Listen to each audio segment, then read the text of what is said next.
तथागत भगवान गौतम बुद्ध, परम पूज्य बोधिसत्व डॉक्टर बाबासाहेब आंबेडकर माघ पौर्णिमेच्या निमित्तानं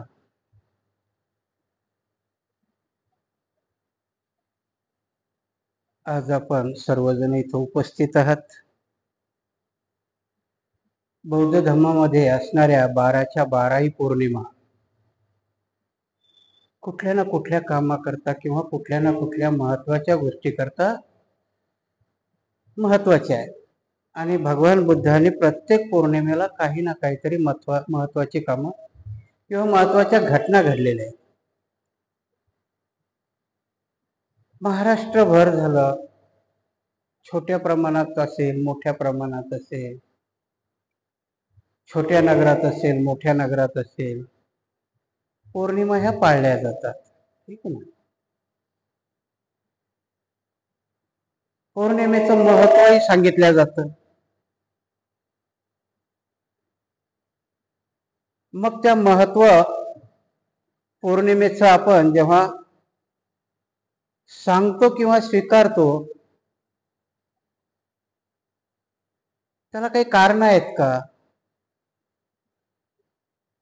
का नुसतं आपण ते एक औपचारिकता म्हणून त्या दिवशी पौर्णिमेच्या दिवशी जमायचं, प्रत्येकाने कुठली तरी वंदना म्हणायच्या, असतील भिक्षू तर भिक्षुनी यायचं, नसेल तर आम्हाला जशा येतील तशा वंदना म्हणायच्या, खीरदान करायचं आणि जायचं. कारण या पौर्णिमेचे महत्व त्या काळामध्ये बुद्धांनी सांगितले. मग आजच्या काळामध्ये आम्हाला ते लागू आहेत का? ह्या दृष्टीने कधी आम्ही त्या पौर्णिमेचा विचार केलाय का? मला नाही वाटत. कारण आम्ही एक औपचारिकता म्हणतो आणि त्या औपचारिकतेनुसार फक्त खाली पाळायचं म्हणून करतो. म्हणून जसा त्यांच्यामध्ये म्हणण्यापेक्षा म्हणजे दुसऱ्या धर्मीयामध्ये की अमावस्या पौर्णिमेला जसे महत्व आहेत आणि ते फक्त खाली तात्पुरते किंवा औपचारिक आहेत, तसंच आपल्यामध्ये एक प्रघात पडत चाललेला आहे. आणि मग आपण मोजके का होईना, पण त्या दिवशी आपण, कारण आता सांगताना बरेच जण सांगतात, सगळ्यांनाच माहिती आहे माघी पौर्णिमा कशा करता प्रसिद्ध आहे. तर माघी पौर्णिमेला भगवान बुद्धांनी मी 3 महिन्यानंतर महापरिनिर्वाण स्वीकारणार आहे हे सांगितलं. आणि म्हणून माघी पौर्णिमा ही महापरिनिर्वाण डिक्लेअर करण्याची पौर्णिमा आहे. मग बरेच जण ज्याला ज्याच्या परीने जसं सांगता येईल तसं सांगतात की भगवान बुद्ध जगातला असा एक माणूस आहे की त्याने 3 महिने अगोदर आपलं मरण सांगितलं. महापरिनिर्वाण म्हणजे मृत्यूच आहे ना, निघून गेले, मृत्यू सांगितलं. बऱ्याचशा गोष्टी आपण सांगितल्या जातात, ते महत्वाचं तर आहेच. का सांगितलं असेल बुद्धांनी आनंदाला 3 महिने अगोदर? काही गरज होती का? नसतं सांगितलं तर काही बिघडलं असतं का? हे आनंदाला नसतं सांगितलं आणि नेमकं आदल्या दिवशी सांगितलं असतं तर काय बिघडलं असतं का? मग माघी पौर्णिमेला का सांगितलं असेल बुद्धांनी? कधी विचार केलाय का आपण की भगवान बुद्ध बसले असे तर आनंद आले आणि आनंदाला सांगितलं की आता मी 3 महिन्यानंतर महापरिनिर्वाण स्वीकारणार आहे आणि नेमकं माघी पौर्णिमेलाच सांगितलं? आपण औपचारिकतेच्या पलीकडे कधी त्याचा विचार केलाय का की का सांगितलं असेल बुद्धांनी? आणि मग आमच्या भिक्षूंनी कधी ना त्या गाथेचा विचार केलाय ना कधी त्या सूत्राचा विचार केलाय. आणि म्हणून जेव्हा ते आनंदाला सांगतात की आनंद आता मी आजपासून 3 महिन्यानंतर म्हणजे वैशाखी पौर्णिमेला महापरिनिर्वाण स्वीकारणार आहे, आणि मग आनंद खडबडून जागे होतात आणि मग आनंद म्हणतात की म्हणते अजून थांबता नाही येणार का? आनंद विचारतात भगवान बुद्धाला की म्हणते महापरिनिर्वाण अजून लांबवता नाही येणार का? आणि त्याला कारण देतात आनंद. आनंद म्हणतात की अजून बरचसं काही बाकी आहे. भगवान बुद्ध स्मित हास्य करतात आणि मग त्यांना सांगतात आनंदाला, बघा शब्द लक्षात घ्या आणि काय असतं त्या गोष्टी आपण लक्षात घ्या. बसू द्या ना त्यांना, बसू द्या त्यांना, त्यांच्याकडे लक्षच नका देऊ. आणि आनंद त्यावेळेस त्यांना म्हणतात की आनंद, मी बऱ्याच वेळेस संकेत दिले होते तुला. गाथेमध्ये आहे की आनंदाला भगवंत काय म्हणतात की मी तुला बरेच वेळेस संकेत दिले होते, परंतु ते तुमच्या लक्षात नाही आले. आणि तथागत आपलं महानिर्वाणही लांबवू शकतात. हवं तिथपर्यंत तथागत जगू शकतात, कल्पपर्यंत जगू शकतात. हे तथागताचे बोल आहेत. अरे पण आनंदा, मी डिक्लेअर केल्यानंतर तो म्हणतो लांबवता येईल का नाही. काय आहे याचा अर्थ? की एकदा बुद्धाची वाणी एकदा निघाली, परत ती थांबवता येत नाही. नाही तर मग बुद्धाच्या वाणीला काही किंमत राहिली असती का? आणि म्हणून माघी पौर्णिमेला भगवान बुद्धांनी केलेली घोषणा ही सत्यात उतरवली. म्हणून बुद्धांनी सांगितलेला तो एक संदेश आहे की आम्ही जर कुठली घोषणा करत असू तर ती सत्यात उतरवता आली पाहिजे. हा त्याच्या पाठीमागचा अर्थ आहे. आम्ही नाही म्हणून औपचारिकता आम्ही येतो त्या दिवशी फक्त खाली करतो. नका मोठे संकल्प करू, छोटेच असतील की नाही. की मी सुरुवातीला सांगितलं की बुद्धांनी सांगितलं की मी आता वैशाख पौर्णिमेला महापरिनिर्वाण स्वीकारणार आहे. आनंद विचारतो लांबवता येणार नाही का? भगवान बुद्ध सांगतात की मी तुला कितीतरी संकेत दिले होते याच्या अगोदरही. भगवान बुद्ध चालताना कितीतरी संकेत आहेत ना रे आनंद, आता मी थकलोय, संगाठी आथर, मला आराम करायचा आहे. हा एक संकेत असतो ना शरीराचा. परंतु तेव्हा तू नाही बोललास की भगवंत तथागताच्या शरीराला थकवा यायला नको, तुम्ही काहीतरी करायला पाहिजे, असं तू कधीच नाही बोललास. मी संगाठी आथर बोलली की तू आथरलीस, आराम करा बोलला की केलास. तसंच आहे, भंतेजी येतात, प्रवचन दिलं की तुम्ही ऐकता. परंतु आम्ही आमच्या, त्याला सांसारिक जीवनामध्ये म्हणता येईल, भौतिक जीवनामध्ये म्हणता येईल, कारण त्यावेळेस तथागत असतात. तथागत आणि आरांताचं ऐकल्या जातं, आरांताचे प्रत्येक शब्द ऐकल्या जातात. आणि म्हणून सम्राट अशोकासारखा चक्रवर्ती राजा तिस्स यांचं ऐकतो आणि हिंसेचा मार्ग सोडून अहिंसेच्या मार्गाला जातो. भगवान बुद्धालाही तेच सांगायचंय की मी जे सांगतो, कारण भगवान बुद्धाने धम्म कळायचा म्हणजे नेमकं काय कळायचंय आम्हाला. भगवंताची वचनं आहेत, भगवंताच्या गाथा आहेत, भगवंताची सूत्र आहेत, आणि ना त्याचे अर्थही समजले. कारण अर्थ समजला तरी आम्ही ते आचरण करण्याच्या पलीकडचे नाही. म्हणून पौर्णिमा जर आम्हाला समजावायची असेल तर सुजाताची खीर खाऊन भगवान बुद्धाला बुद्धत्व प्राप्त झालं. आताच्या सुजाताची खीर खाऊन काय होईल? अपेंडिक्स जास्तीत जास्त. सांगण्याचा उद्देश काय? याच्याही पाठीमाग हसू नका. एक उदाहरण सांगतो तुम्हाला की एखाद्याची सावत्राई आहे, तिला तिच्या पहिल्या सौतेचं मूल आहे आणि तिला मूल होतं. वर करणे ती दाखवताना जगामध्ये असं दाखवते की मला माझ्या नवऱ्याच्या पहिल्या बायकोचंही मूल मला तेवढंच प्यार आहे आणि माझंही तेवढंच प्यार आहे. जगाला दाखवताना ते दोघालाही सारखंच जेवायला देते, दोघालाही सारखंच देते, पण सावत्र मूल वाढत नाही, तिचं मूल वाढतं. कारण काय याच्या पाठीमाग? काया वाचा आणि मनाने केलेली तुमच्यावाली भावना. म्हणून भगवान बुद्ध तिथेही सांगतात की नुसतं तुम्ही कायेने केलेलं कर्म फलद्रूप होईल का? नाही होणार. ते काया वाचा आणि मनाने झालं पाहिजे. आणि म्हणून इथेही त्याच गोष्टी आहेत की आम्ही कायेने विहारात बसलो पण मनाने कुठेतरी आहोत. आणि जर मनाने आम्ही कुठेतरी असाल तर भगवान बुद्धांनी, त्याच्यापेक्षाही बाबासाहेबांनी तुमच्या मनाला आणि नियतीला जे देवाचं स्थान आहे की नाही, ते बाबासाहेब नियतीला आणि मनाला स्थान देतात.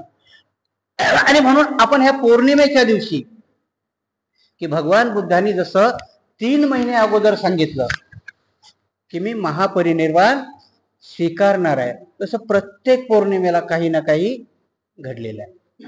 ह्या पौर्णिमेचे अजून महत्व म्हणजे आपण जर स्टेप बाय स्टेप गेलो तर, जर तुम्ही कधी गेलात तर मोगलायन आणि सारीपुत्त हे 2 भगवान बुद्धाचे, त्यांना धम्माचे सेनापती म्हटल्या गेलं. दुसरे शब्द सांगत गेले की ते तथागताचा उजवा आणि डावा हात होते. महाग पौर्णिमेच्या दिवशीच भगवान बुद्धांनी एका प्रवचनामध्ये त्यांची स्तुती केलेली आहे. आता त्यांच्या स्तुतीचा अर्थ आपण काय घेतो फक्त खाली, तसं जर बघितलं तर त्यांच्या अगोदरचे पंचवर्गीय भिक्खू आहेत ना, तेव्हा जिवंत आहेत ते 5च्या 5. कितीतरी नंतर आलेत. मोगलायनाने तो अश्व जिथे चारी केला जातो त्याच्यात प्रभावित होऊन सारीपुत्त आणि मोगलायन येतात, आणि तरी भगवान बुद्ध त्यांची तारीफ करतात. निश्चित तारीफच करत नाही, तर कधी कधी भगवान बुद्ध प्रवचन देता देता जर थांबले तर ते सारीपुत्ताला सांगतात याच्या पुढचं तू सांग. काय आहे याचा अर्थ? कारण भगवान बुद्ध स्वतःच्या जागेवरती त्यांना हे करतात. त्यांना माहिती आहे की माझ्या एवढीच किंमत त्यांनाही आहे, आणि तेही त्यांची स्तुती जी केली ते एक सेपरेट प्रवचन आहे, त्याच्यावरचं एक सुत्त आहे सेपरेट, आणि ते माघ पौर्णिमेचं आहे. आणि म्हणून मग ह्या माघ पौर्णिमेला आम्ही काय काय अंगीकारलं पाहिजे, की जर माघ पौर्णिमेला आम्ही भगवान बुद्धांनी मोगलायन आणि सारीपुत्ताला धम्माचे सेनापती म्हटलं की नाही, मग आम्ही आमच्या भौतिक जीवनामध्ये आध्यात्मिक जीवनामध्ये या माघ पौर्णिमेला आमच्या भौतिक जीवनाचे आणि आध्यात्मिक जीवनाचे सेनापती निवडणार आहोत की नाही.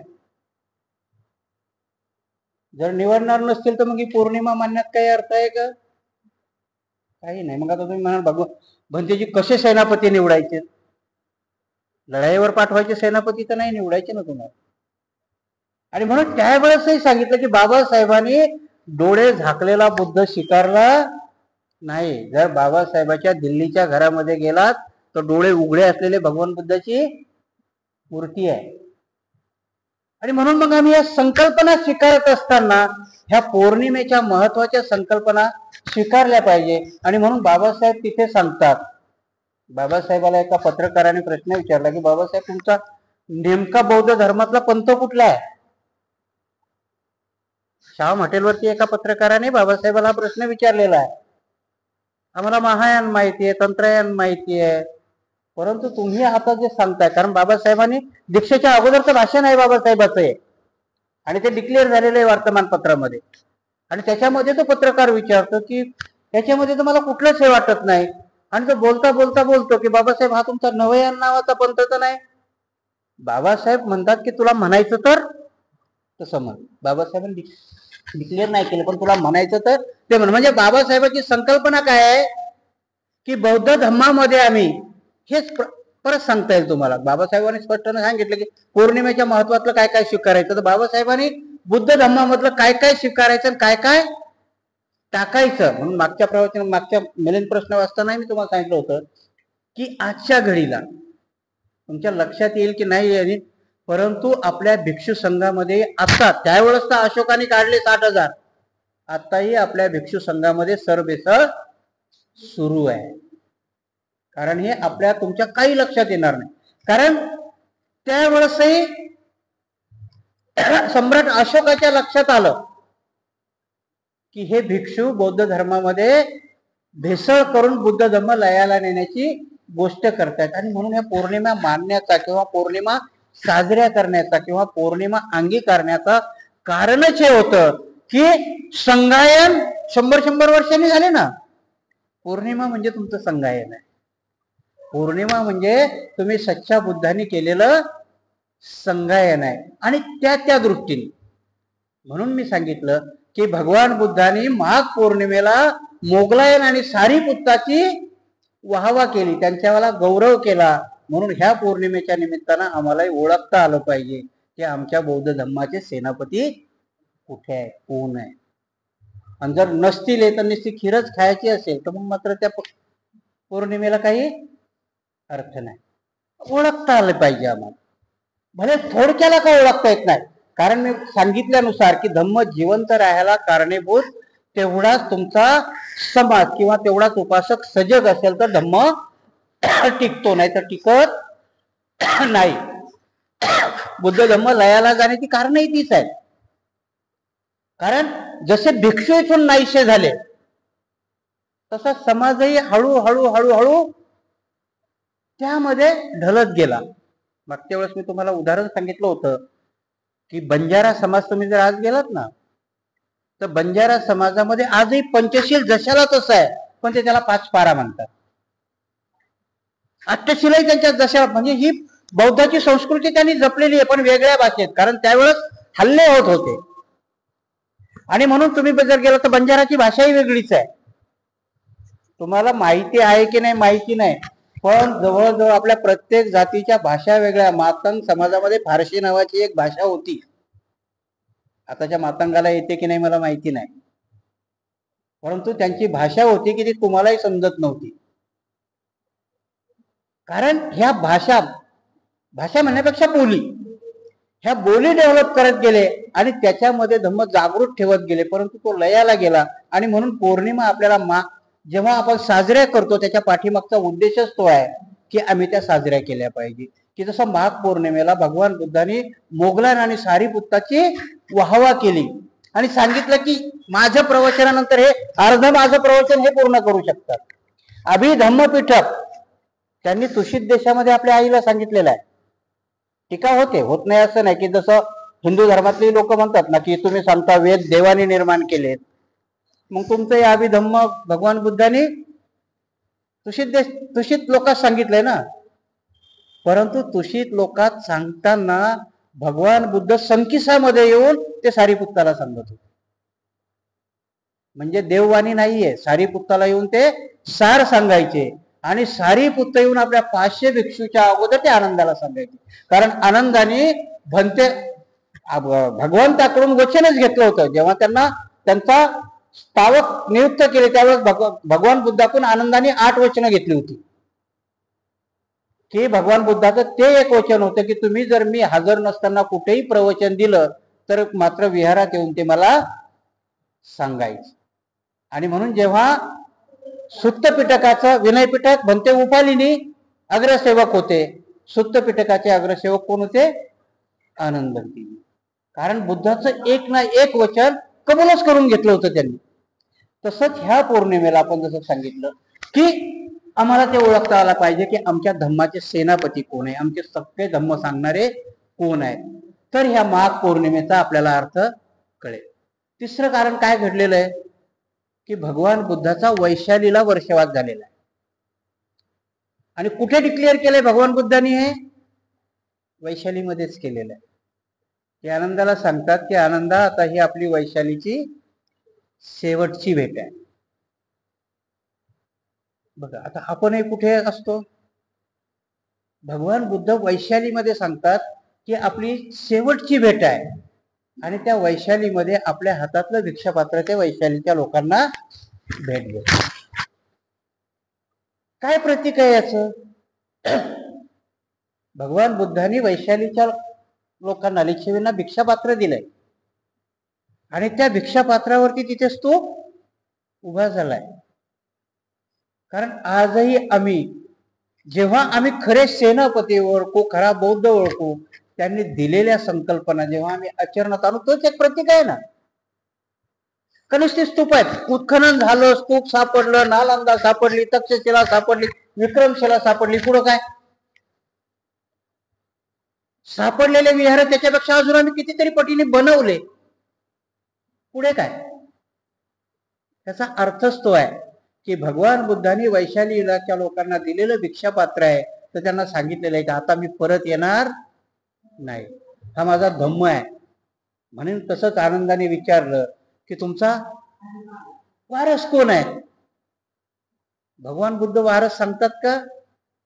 भगवान बुद्ध सांगतात की माझा धम्मच माझा वारस आहे आणि मला बघायचं तर संघामध्ये आणि धम्मामध्ये मला बघा मी तुम्हाला दिसेल. आणि म्हणून ह्या पौर्णिमेच्या याच्यात वैशालीला जे भिक्षापात्र भगवान बुद्धांनी माघ पौर्णिमेलाच दिलेलं आहे. त्याच दिवशी त्यांनी डिक्लेअर केलं की आजपासून 3 महिन्यानंतर मी महापरिनिर्वाण स्वीकारणार आहे. आणि जेव्हा आनंद त्यांना सांगतो की लांबवता येणार नाही, याचा अर्थच तो आहे की काही गोष्टी आपल्याला कधी कळतात, वेळ निघून गेलेली असते ना.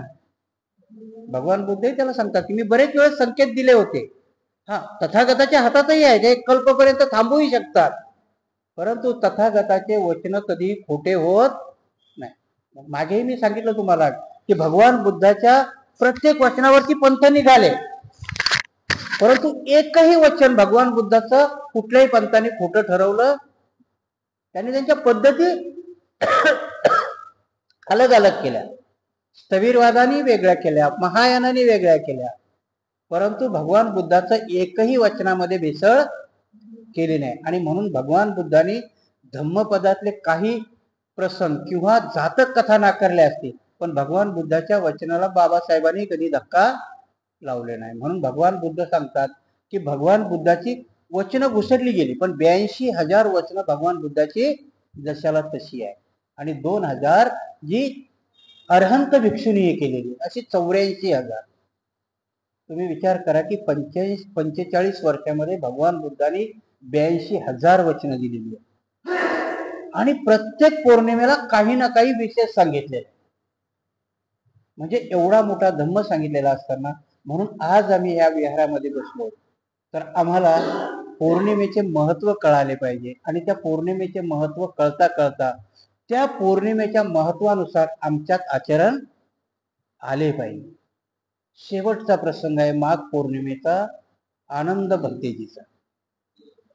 आनंद भंतेजी 120 वर्ष जगलेले आहेत. भंते आनंद किती वर्ष जगलेले आहेत? 120. बघा प्रसंग कसा आहे. त्यांनाही प्रत्येकाने, सारीपुत्तांनी आपलं निर्वाण भगवान बुद्धा पुढे जाऊन सांगितलेलं आहे की आता मला निर्वाण स्वीकारायचं आहे. आणि बुद्ध विचारतात तुला कुठे स्वीकारायचं? तो म्हणतो जिथे माझा जन्म झालाय तिथे जायचं आहे. आता ती खूप मोठी कथा आहे. आई शिवाय देत असते भंते लोकांना, कारण तिचे साथीच्या साथी पुत्र गेलेले असतात भिक्षू. आणि म्हणून तो कोण्याही भिक्षूलाही म्हणत नाही, परंतु यांना त्या आईला बुद्ध धम्म सांगायचा असतो, म्हणून तिथे ते सारीपुत्र तिथे निर्वाण घ्यायला जातात. महापरिनिर्वाण, निर्वाण तर नाही, महापरिनिर्वाण. तिथे महामोगलांचाही त्याच दिवशी खून होतो. ह्या सगळ्या लोकांना आपलं महापरिनिर्वाण कळालेलं आहे. तसंच भंते आनंद 120 वर्ष जगले, म्हणजे बुद्धाच्या नंतर 40 वर्ष जगलेले आहेत ते. बुद्धाच्या नंतर किती वर्ष जगलेले आहेत? 40 वर्ष. आणि जेव्हा त्यांना महापरिनिर्वाण घ्यायचंय तेव्हा तेही वैशालीमध्येच आहे. आणि त्यांच्या पुढे तो प्रसंग उभा आहे की आता मी जर वैशालीमध्ये घेतलं तर राजा अजातशत्रू नाराज होईल, कारण वैशाली लिच्छवीमध्ये येते. राजग्रह हे अजातशत्रूच आहे आणि त्यांच्यामध्ये एक नदी वाहते. आणि आनंद भंतेजी त्या नदीच्या मध्यभागी जाऊन आपलं महापरिनिर्वाण स्वीकारतात. काय अर्थ आहे याचा? आणि ती माघ पौर्णिमा आहे, त्या मध्यभागी स्वीकारतात, कारण तिथं अर्थ असा आहे की मी दोघांनाही नाराज करणार नाही, अजातशत्रूलाही नाराज करणार नाही आणि लिच्छवीलाही नाराज करणार नाही. आणि म्हणून भंते आनंद जाऊन त्या नदीच्या, हाही प्रसंग त्यांनी रामाकरता चोरला. रामाने शरयू नदीमध्ये जाऊन म्हणे हे केलं. ही भंते आनंदची स्टोरी आहे. प्रत्येक स्टोरी ह्या करत गेल्या, कारण आपण हा मिलिंद प्रश्न संपल्यानंतर मी त्याच्यावर एक मालिका चालू की याच्यातलं काय त्याच्यात गेलं आणि त्याच्यात कसं विकृत झालं, हे आपण मिलिंद प्रश्न संपल्यानंतर ती मालिका आपण परत सुरू करू. म्हणून सांगितलं की हे 4 प्रसंग आहेत. प्रसंग भरपूर झालेले आहेत, परंतु हे 4 महत्वाचे प्रसंग आहे. प्रत्येक जण सांगतो, परंतु ह्या प्रसंगाच्या पाठीमागच्या ज्या भूमिका होत्या ज्या आजही, कारण बुद्धाचं तत्वज्ञान बघा, बुद्धाचा धम्म कधीच संपला नाही, कधीच नष्ट झाला नाही. तो इथून कुठेतरी आजही युरोपमध्ये एवढं हे आहे की मला वाटतं गोयंका गुरुजी की कोणी म्हटलं, आता ते माझ्या त्याच्यात नाही, पण त्यांनी सांगितलं की 2030 पर्यंत अर्धा युरोप बौद्ध होईल, आशिया बौद्ध झालेला आहे, युरोप होईल. म्हणून कधी कधी आपण इथे भारतामध्ये शंका उपस्थित करतो की इथून धर्म परत जाणार तर नाही ना, कारण भारतामध्ये अजून ती भूमी तयार झाली नाही, पण युरोपमध्ये वाढतोय.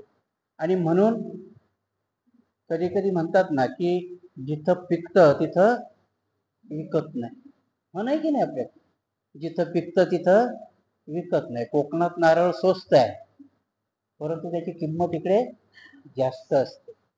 आणि म्हणून कधी महाराष्ट्राच्या लोकांना बाबासाहेबाची किंमत कळाली नाही. म्हणून म्हणतात ना की जिवंत बाबासाहेबापेक्षा मेलेले बाबासाहेब जास्त डेंजरस आहे. कारण आत्ता बघा, तुमच्या महाराष्ट्रापेक्षा बाबासाहेबाला मानणारे बाहेर खूप, आणि ते खरे मानतात, तुमच्यासारखे ढोंगी नाहीये, ते खरे मानतात. कधी कधी आपण अति शहाणपणाने म्हणतो की तुला काय कळतो बाबासाहेब, त्याला कळतो, मला नाही कळाल. कारण कसं होतं की बाबासाहेबाला कळायला, भगवान बुद्धाला कळायला प्रज्ञेची गरज असते. आणि ती प्रज्ञा विकसित व्हायला बुद्धिमत्ता, बुद्धिमान तर भरपूर असतात, पण प्रज्ञावान बनायला. आणि म्हणून जेव्हा आपण प्रज्ञावान बनू, प्रज्ञावान बनण्याकरताच पौर्णिमा मानणं किंवा अंगीकार करणं हा एक, कारण जोपर्यंत पौर्णिमाचं खरं महत्व, पौर्णिमाचे खरे संस्कार आपल्यावरती होणार नाही, तोपर्यंत आपला समाज प्रज्ञावान होणार नाही. आणि ज्या पौर्णिमा जर आपण खरोखर त्या पद्धतीने मांडल्या, म्हणून मी हे आजचे 4 प्रसंग माझ्या कुवतीप्रमाणे जसे समजावून सांगता येतील तसा सांगण्याचा प्रयत्न केला. आपण इथे बसलेले लोक याचा थोडा जरी अंगीकार केला तर आपण भरपूर काही कमावल्यासारखं होईल. म्हणून आजची ही माघ पौर्णिमेची धम्मदेशना मी इथेच थांबतो.